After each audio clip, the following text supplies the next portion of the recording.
Hi friends, எல்லாருக்கும் வணக்கம். இது உங்கள் நிஷாராஸ் டைரி லேடிஸ் ஷோ. இன்னைக்கு இந்த வீடியோவில் 7 வீக்ஸ் ப்ரெக்னன்சியில் என்னெல்லாம் எக்ஸ்பெக்ட் பண்ணலாம் தான் பார்க்க போகிறோம். 7 வீக்கில் பேபியோட க்ரோத் எப்படி இருக்கும் அப்படின்னு பார்த்தீங்கன்னா, நம்ம குழந்தையோடைய குட்டி கால்கள், அதுக்கப்புறம் அவங்களுடைய கண்கள், அதுக்கப்புறம் அவங்களோட ஆர்ம்ஸ் இதெல்லாமே டெவலப் ஆக ஸ்டார்ட் ஆகும். பேபியோட சைஸ் அப்படின்னு பார்க்க போனால் 7 வீக்கில் ஒரு ப்ளூபெரியோட அளவு இருக்கும் நம்மளோட பேபியோட சைஸ். நெக்ஸ்ட் நம்ம பார்க்க போகிறது பாடி சேஞ்சஸ். ஃபஸ்ட்டு சேஞ்சஸ் அப்படின்னு பார்த்தீங்கன்னா, எந்த உணவை பார்த்தாலும் பிடிக்காம போகிறது, உமட்டுறது. நெக்ஸ்ட் பார்த்தீங்கன்னா நம்ம பிரெஸ்ட் சைஸில் சேஞ்சஸ் தெரியும். நெக்ஸ்ட் நமக்கு நம்மளோட வாயில் எச்சில் அதிகமாக சுரக்க ஆரம்பிக்கும்.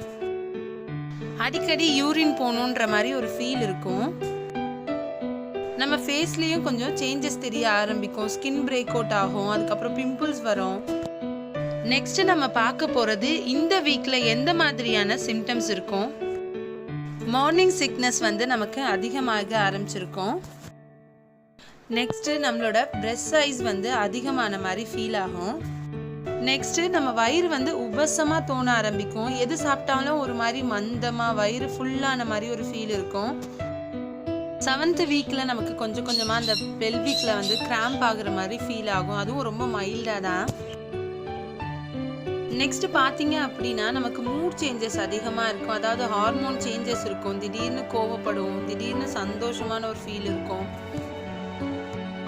அடுத்து பார்த்தீங்க அப்படின்னா நமக்கு ப்ளீடிங் லைட்டாக அந்த ப்ரௌன் டிஸ்சார்ஜஸ் சில பேருக்கு அதிகமாக இருக்கும். அது ஃபர்ஸ்ட் ட்ரைமஸ்டரில் ரொம்பவே காமனான ஒரு விஷயம்.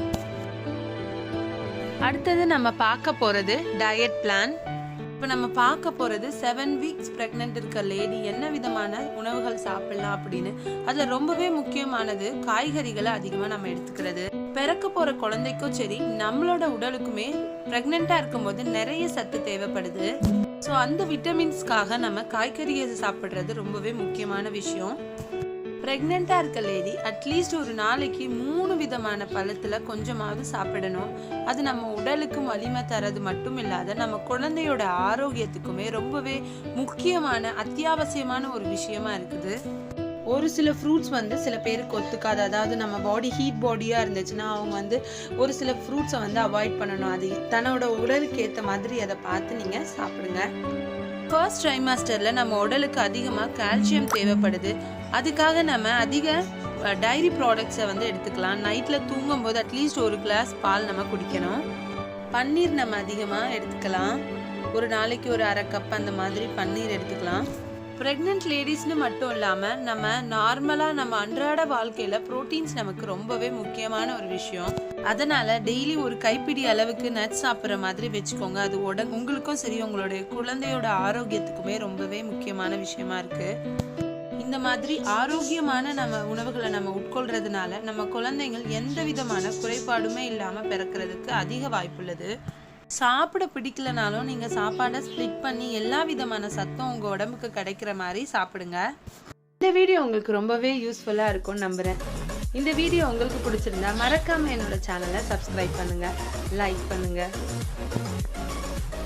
ஷேர் பண்ண மறந்துடாதீங்க.